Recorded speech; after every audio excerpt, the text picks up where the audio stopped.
Do you remember when you were younger and just getting started? Maybe you were just graduating from college or maybe even high school, and you were ready to make a difference.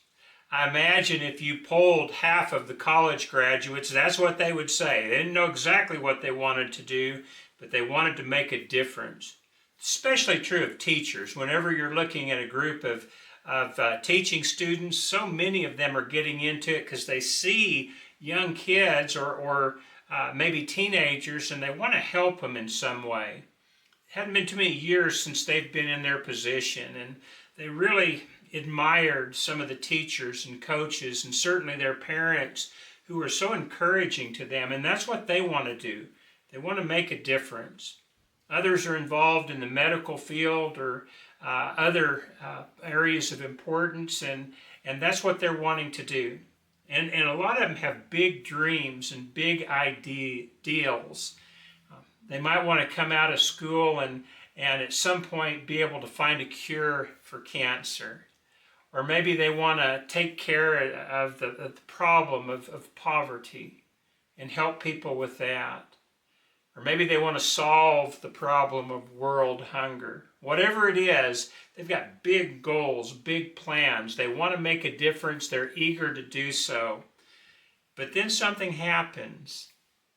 The world starts beating them down a little bit. They find it's not quite as easy as they thought maybe it would be because they were so sincere in it. And a lot of times they look at others who have tried and failed, and they haven't realized the magnitude of the problems that these people were trying to solve, and so they kind of looked down on them, and they thought it would be easier to do. And it wasn't that they were lazy. Maybe when you were in such a situation, you put all your effort into it, but then you got caught up with life. The bills had to be paid. Maybe you're married and you have kids and they have to be taken care of. And there's always some surprise, isn't there, when we're trying to make a budget work.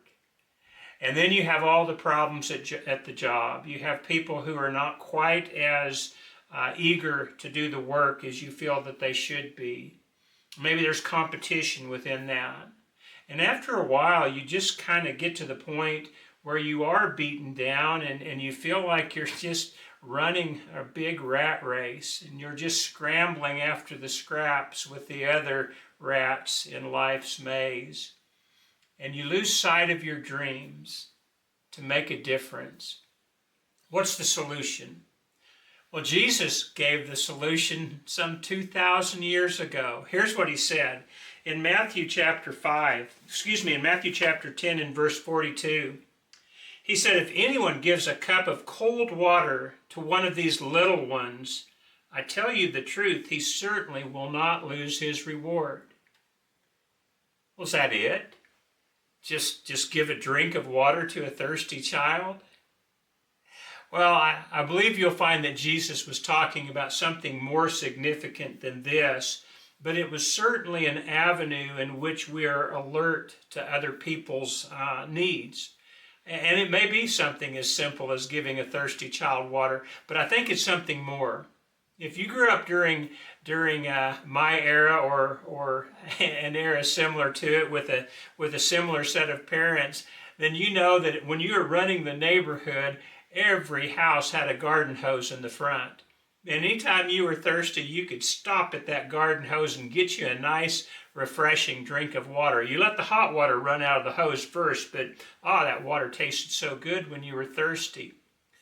and back then, as old as I am, we didn't worry about government officials running around with teams of different agencies warning you of the dangers of drinking from the garden hose or putting public service announcements on television to tell you how dangerous that was. And they certainly didn't have groups of agencies that would come after parents who allowed their children to drink from garden hoses.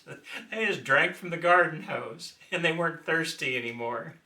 Did you ever notice during our era, for those of you who are as ancient as I am, that kids didn't suffer the problem of dehydration?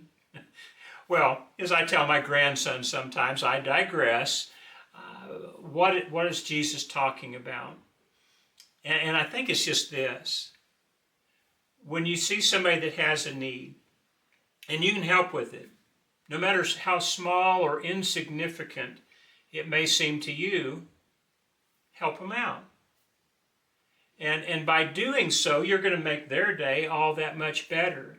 And if you're attentive to what their needs really are, you're going to be genuinely helping them. Not just going around giving cups of cold water to people who aren't thirsty. So you start with something small. Maybe you give a cup of cold water to a thirsty child. Maybe you help that child up if they fall and scrape their knee. Maybe you see somebody struggling with a load and you help them carry a bag or a box or two so that their load won't be so heavy. Maybe you see an elderly person struggling to get a door open and you rush to open the door. Maybe they're not even struggling with it, but just out of courtesy, just out of the fact that you're a lady or you're a gentleman, you hold that door open for them. It's not a big thing, is it? It's just the equivalent of giving a cup of cold water to a child because he's thirsty. But it makes a difference. Well, is that too small for you? That's okay. You can move your way up. You can do something more significant than that. You can help people who are genuinely in need. I'm not saying people that just want something from you, but maybe there's somebody in your circle that you're aware of that really does have a need, and you're in a position to help. Maybe you can't help with everything. Maybe you can't pay their entire bill on something that they're really struggling with, but maybe you can help a little. And so you do. Well, they'll appreciate that. Have you ever thought how important it is to make people just feel welcome? I remember years ago, right after my wife and I got married, and we went to a worship service with a group of really good people. But after services were over, they broke up into their groups of friends, which is okay. We do have friends that we want to see and we want to talk to. Some people, I realize, get a little cliquish with this, but I'm not talking about that. I'm just talking about the natural friendships that we have. And so when after the worship service was over and I was looking for someone to talk to, well, they were involved with other people that they wanted to find out what was going on in their lives. And so I felt a little bit left out. And it brought back to me memories of when I was younger still, and our family would move around a lot because of the type of job my dad had. And you'd go and you'd try and break into the circle of the little boys and play whatever sport they were playing, and maybe they didn't want you to play. Or maybe when you're older and you wanted to fit in with the teens, with the youth group, but they already had their friends. And nobody really welcomed you. And you remember what that's like, whether you're a child or a teen or an adult. It makes you feel left out. It also makes you feel uncomfortable to the point sometimes you don't want to go back. And so now you want to talk about something that's small that you could do. You could be attentive to people who might be standing back in the shadows a little bit. You can go up and introduce yourself to them. Or if you already know them, just tell them how good it is to see them that day. Give them a smile, a genuine smile, and engage them in some sort of a thoughtful conversation. It doesn't have to be big, but it can be that cup of cold water that makes the difference in their life. Still, too small for you? Well, work your way up the ladder. Maybe you can coach. Maybe you can coach some kids that want to play some kind of a youth sport, but they don't have a coach that can help them. And maybe they do, and maybe that coach needs an assistant. Jump right in. You can teach Bible class at church. It may take a little bit of extra effort. It may take a little extra study and a little extra preparation. As a matter of fact, it will. Maybe you're not comfortable with that at first, so see if there's a Sunday school teacher that needs an assistant. Break your way in that way. Offer that cup of cold water to those who need it in a significant way. You can go beyond just giving a cup of cold water, and you can advance to digging wells so that they can get their own cup of cold water. There's all sorts of things that we can do when it comes to helping others out that really, in the big picture, aren't that significant. They're not that noteworthy. They won't get you an award in front of other people. You haven't cured cancer. You haven't solved world hunger. You haven't ended poverty. But maybe in your circle of influence, you've cured loneliness or shyness, or maybe a burden that somebody was really struggling with. You helped them with it, to the point where maybe they were involved with something they didn't know how they were going to handle it, and you helped them handle it with just that little helping hand. You see, you really can make a difference in life without having to do great things that get your name on the news. Because when it comes down to it, God wants us to do things that will shine a light upon Him and His goodness and His glory and Christ's goodness and glory. We're not doing this for recognition. We're doing this, we're helping others out, we're giving them a cup of cold water because they need it, and it's the right thing to do. And the more you do these things, I believe you're going to find out that you like it. This is significant. And even more significant, you're going to find that others like you for the effort that you put in to help them to fit in better, to feel less lonely, to lift a burden that they had. When it comes down to it, the reason that Jesus said, I believe, that if you give a cup of cold water to a small child because he's one of His disciples, you surely won't lose your reward, is because Jesus is looking at the big picture. He wants us to do things to help others, to influence them to Him.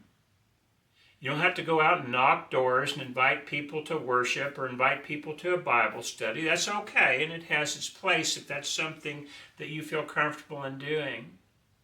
But sometimes your influence can be far more significant just by leading the Christian life and making sure that other people know that you're a Christian without doing it in such a way as to shine the spotlight upon your own righteousness. But you do it in subtle ways, in ways that people will see, I like this person. They seem to be happy. I'd like that. I wonder what it is about them that they have that makes them happy. And now you have an opportunity to share the good news of Jesus Christ with them.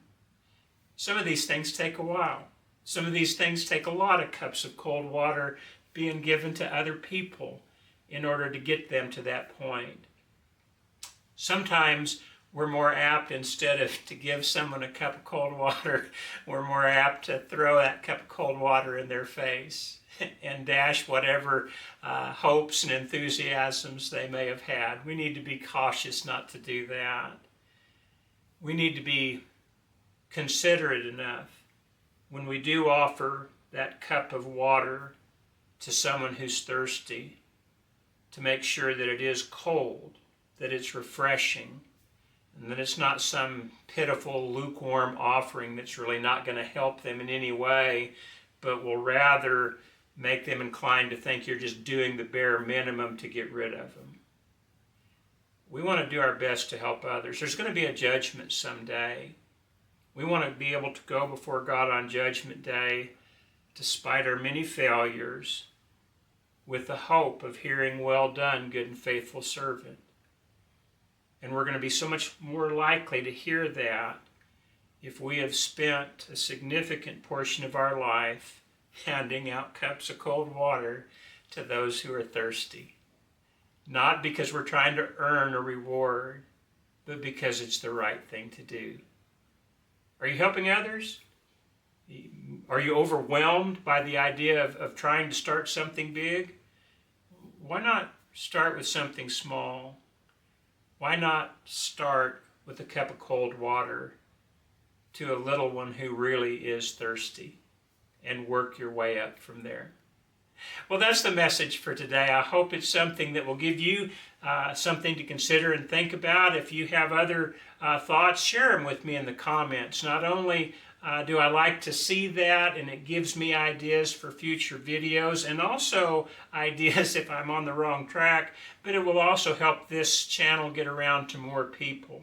Because the more people that like it and the more people that comment, the more YouTube will share it with others. And so if you think this is a message that's worthy of that, then do me a favor, make a comment or hit that like button, subscribe if you haven't already, and help us get the word out if you would be so kind as to do that. But until next time, I appreciate your viewing today, and I hope we'll see you tomorrow.